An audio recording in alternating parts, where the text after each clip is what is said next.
कहते क्या ना करते फैज, तुमने भी इनकार किया। जैसे थे जिंदा तो थे, इश्क विश्क बेकार किया। नहीं नहीं नहीं नहीं, मैं इश्क विश्क के बारे में नहीं बात कर रहा हूँ। यहाँ कभी इश्क का आशय बीजेपी गवर्नमेंट से लगाना चाहता है और फैज का आशय बेरोजगार युवाओं से। आज कागज पर भले ही सब कुछ दुरुस्त दिख रहा हो, बेरोजगारी दर कम दिख रहा हो, महंगाई कम दिख रहा हो, लेकिन जमीन पर हकीकत कुछ और है। उत्तर प्रदेश में तो बेरोजगारी दर 3.4% बताया गया और उत्तर प्रदेश में कागज कैसे दुरुस्त किए जाते हैं ये हम आपको बताते हैं।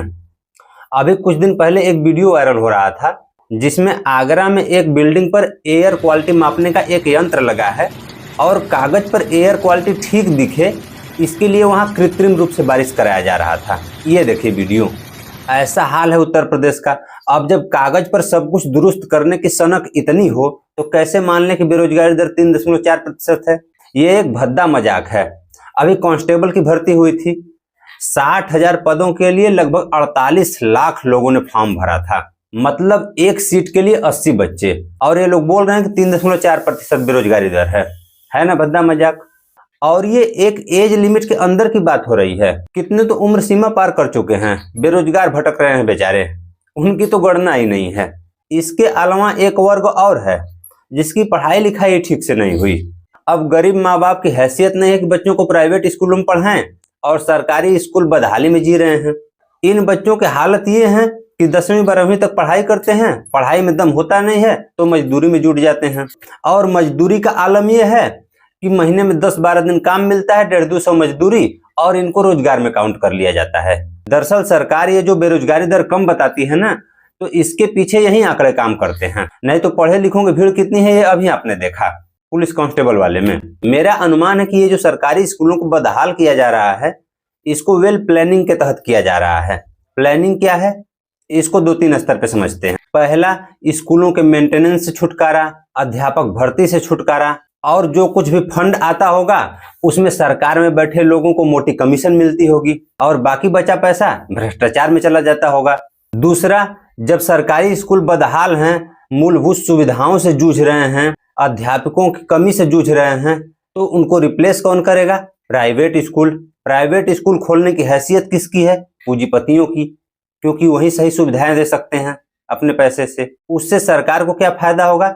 एक तो मोटी कमीशन लेंगे उनसे, और दूसरा चुनाव में चंदा, और तीसरा इन बदहाल स्कूलों में जो बच्चे पढ़ते हैं वे सरकार के 2 तरीके से काम आते हैं। पहला, एक तो साक्षरता दर बनी रहती है कागजों पर, और दूसरा 10वीं 12वीं तक पढ़ते हैं, पढ़ाई में दम होता नहीं, तो ये लोग रोजगार के लिए सरकार के सिर का दर्द नहीं बनते, चुपचाप मजदूरी में लग जाते हैं, और मजदूरी में लग जाने की वजह से सरकार उनको रोजगार में काउंट करती है और बेरोजगारी दर को कम दिखाती है।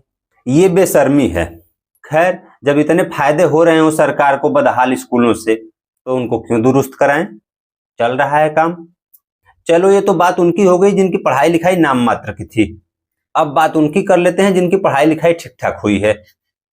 प्रयागराज से शुरू करते हैं। अभी प्रोटेस्ट चल रहा था ना, जो एग्जाम मई में हो जानी चाहिए थी अभी तक वो एग्जाम नहीं हुआ, और नहीं तो एग्जाम के नियम में परिवर्तन कर दिया। जिन बच्चों को रूम में बैठकर तैयारी करनी चाहिए थी वे सड़कों में बैठकर धरना कर रहे थे। एक हफ्ता धरना देने के बाद सरकार के कान पर जू रेंगी तो बोली नहीं नहीं नहीं, चलो हम तुम्हारी बात मान लेते हैं। अरे भाई, जब बात माननी ही थी तो क्यों 1 हफ्ता वेस्ट किया टाइम उनका? लाठी चार्ज करा दिया ऊपर से, और ये पुलिसवा वालों को लाठी भाजने में बड़ा मजा आता है। अभी बिहार में पिछली बार हो रहा था लाठी चार्ज ना, एसडीएम को ही पीट दिया, मजे लेते हैं सब। ये हुई प्रयागराज की बात। अब बात करते हैं यूपी कांस्टेबल भर्ती की, जिसका अभी एग्जाम हुआ था 2-3 महीना पहले, रिजल्ट नहीं आया है। पहली बात तो इससे पहले कांस्टेबल की भर्ती 2018 में आई थी। 6 साल बाद भर्ती आई, पेपर हुआ, पेपर लीक हो गया, परीक्षा रद्द हो गया, दूसरी बार एग्जाम हुआ, 3 महीना हो गए एग्जाम को, अभी तक रिजल्ट ही नहीं आया। क्यों नहीं आया? क्योंकि उसमें क्वेश्चन ही बहुत सारे गलत थे। मामला कोर्ट में गया, इसलिए झेलना पड़ गया। हालांकि उसका फाइनल आंसर की रिलीज कर दिया गया है, देखते हैं रिजल्ट कब आता है। अब बात कर लेते हैं शिक्षक भर्ती की। अगर शिक्षक भर्ती की बात करें तो पिछले 6 सालों में उत्तर प्रदेश में कोई शिक्षक भर्ती नहीं आई। ये भी पिछली बार 2018 में ही आई थी, 69,000 शिक्षक भर्ती। काफी कंट्रोवर्शियल भी रहा आरक्षण घोटाला को लेकर। एक तो रोजगार नहीं दे पा रहे हैं, ऊपर से घोटाला कर दे रहे हैं आरक्षण में। ये आरक्षण के प्रति इनकी नीयत दिखाती है। मामला हाई कोर्ट में गया तो हाई कोर्ट ने मेरिट लिस्ट ही रद्द करने की बात कही।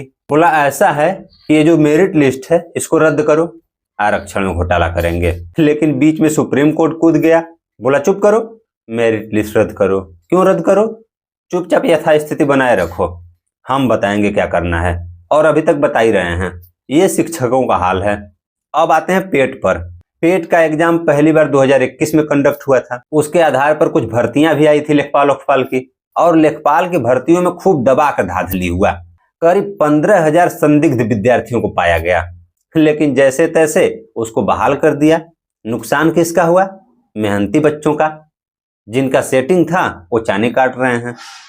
और दूसरी बार पेट का एग्जाम हुआ 2023 में। बोला 8 अलग अलग विभागों में इसके आधार पर भर्ती की जाएगी। भर्ती कितने विभागों में है? 2। कितने पदों पे? तो कुल मिलाकर लगभग 5,500 पदों पे। जो लोग लेखपाल का उम्मीद लगाए बैठे थे वे लोग मुंह बाकर इंतजार कर रहे हैं। सरकार बोली चुप, लेखपाल बनेंगे। गधा कहीं का।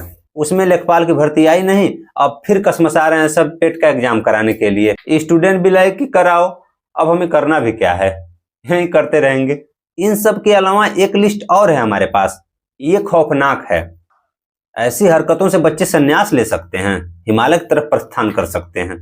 आप बताइए किसी भर्ती का फाइनल लिस्ट जारी करने में कितना देरी लग सकता है? 1 साल, 2 साल या ज्यादा से ज्यादा 3 साल। लेकिन नहीं, यहाँ 2015 से ही बहुत सारी नियुक्तियां लंबित हैं। 2015-16 अखिलेश सरकार रही, इन 2 वर्षों में मिलाकर करीब 1100 नियुक्तियां हैं जिनके इंटरव्यू लंबित हैं। अब 2017 में बाबा जी की सरकार बन गई और 2017 से अब तक करीब 22,500 भर्तियां लंबित हैं।